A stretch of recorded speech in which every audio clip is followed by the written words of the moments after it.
stupid bitch Noah every year. Oh, I made it, didn't I? We all met 10 years ago working at the same cursed brunch spot. Bottomless mimosas, bitches! Oh, Jackie Chan, hey, you got a refill here, bud? I can't believe you talked me into this again. I come here, I just feel terminally alone. Oh, are you all right? It's fine. It happens all the time. Do you want some whiskey? It would help with your knees. You trust me, I'm a doctor.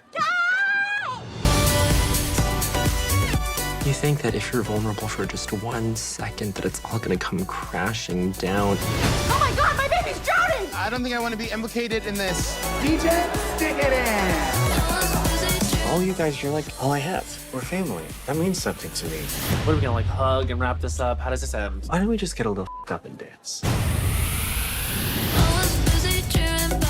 The defense is wrong.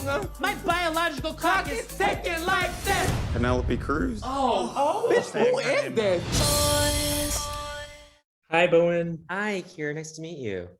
Nice to meet you finally. Finally. How are you? I'm okay. How are you? I'm pretty sleep deprived, but Yeah, oh, shoot. I'm sorry.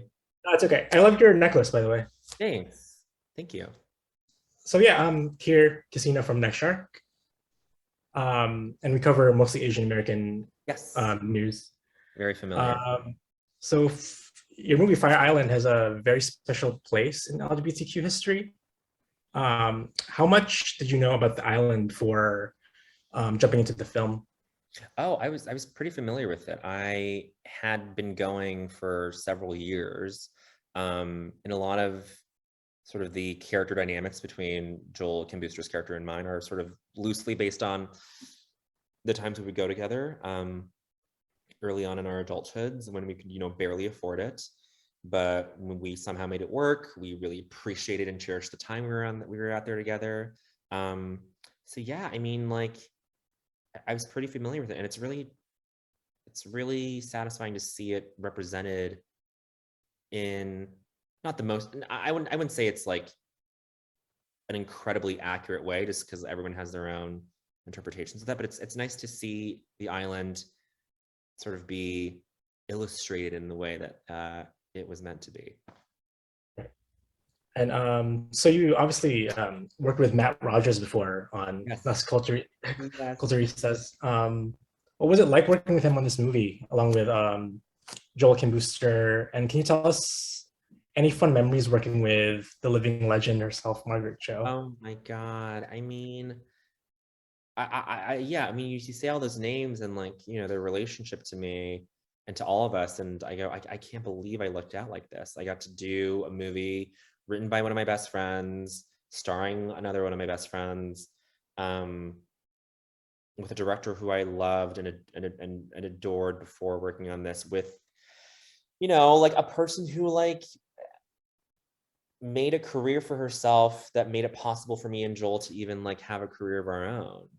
And to include her in this movie was just like such a, I mean, it wasn't up to me to include her, but to have her be there was so surreal. Like it just, hopefully it like, is this perfect closed loop on like, what she means to us. But like fun memories, I mean, we would just like go all the way out to Fire Island, of course, but then before that we would just be shooting all over New York. And it's just nice to sort of spend time out in nature in the summer with these people, just like, meeting Margaret's dog, Lucia, and, just like those early morning car rides. I know they always sound like they're hard, but like, there's something romantic about them.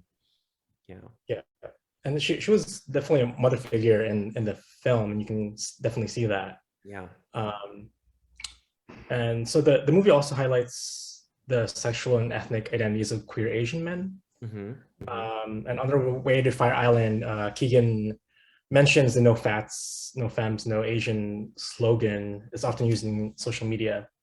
What role does the movie play in fighting or reimagining that stigmatizing language? I mean, I don't know that it reimagines it as much as it does just expose what the reality has always been, which is that like yes, there's this weirdly specific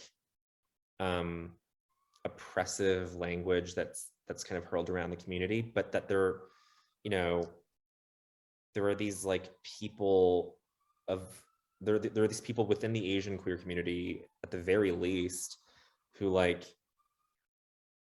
completely reject that notion, you know, who like don't care for it, who understand that it's present, but who like, you know, can operate despite that that unhinged belief system, you know, that like these are characters who like do have sex, who do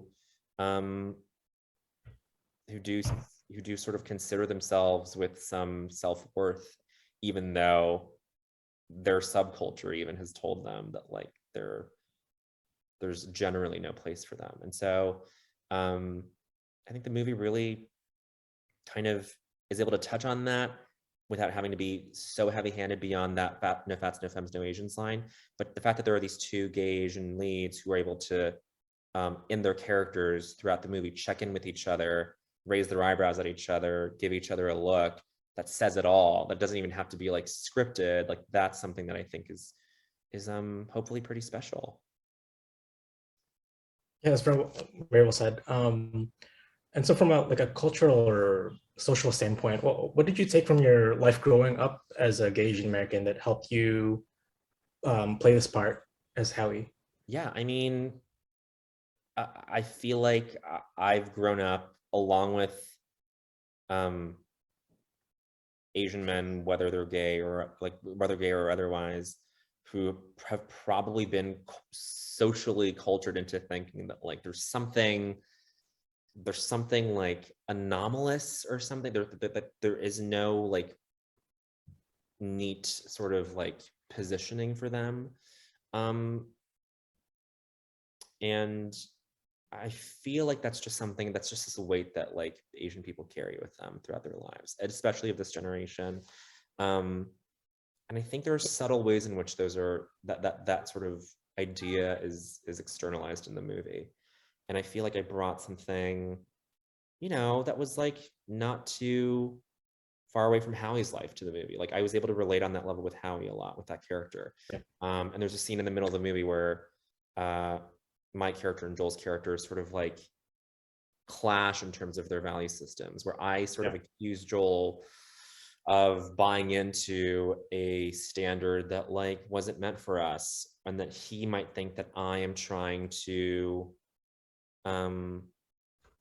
you know, that I'm a little misguided in my own attempts at like finding some sort of emotional validation from people. So it's just, I think it's a very honest, holistic look at the way that like not only queer Asian men, but just Asian men in America in general, like navigate this kind of environment. Right. And so that kind of a good segue into my next question. Joel's character, Noah, says monogamy is created by heterosexual people to make us less interesting. And Howie seems to be a one relationship only kind of guy. Do you see yourself as more of a Noah or a Howie in real life?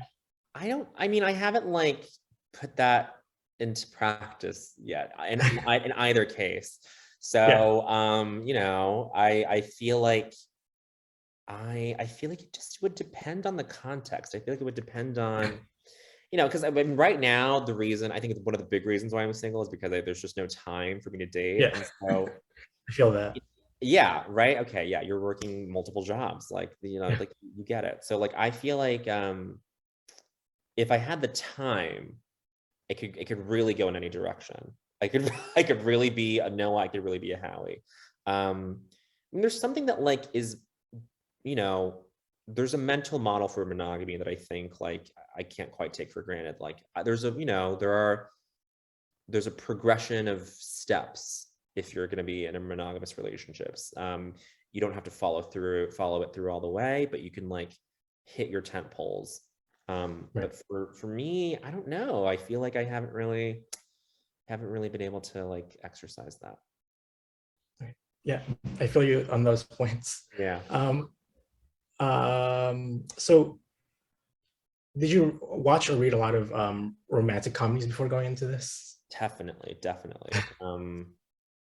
and specifically the moments in a lot of romantic comedies, and some do them sort of more intensely than others, but like the moments where the character experiences like a deep heartbreak.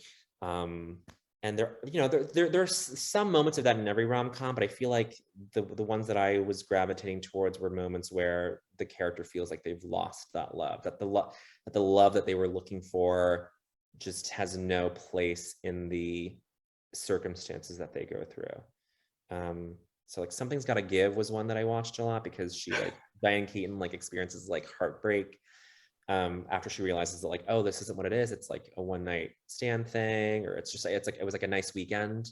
And that basically is like how people operate on Fire Island. They go, well, I'm just, this is just my vacation boyfriend, like there's that concept that's kind of like, at the heart of it. And so I kind of referenced that a lot in my preparation. All right, Bowen. I think that's all the questions I have for you. Great. It's been a pleasure. Yeah, speaking.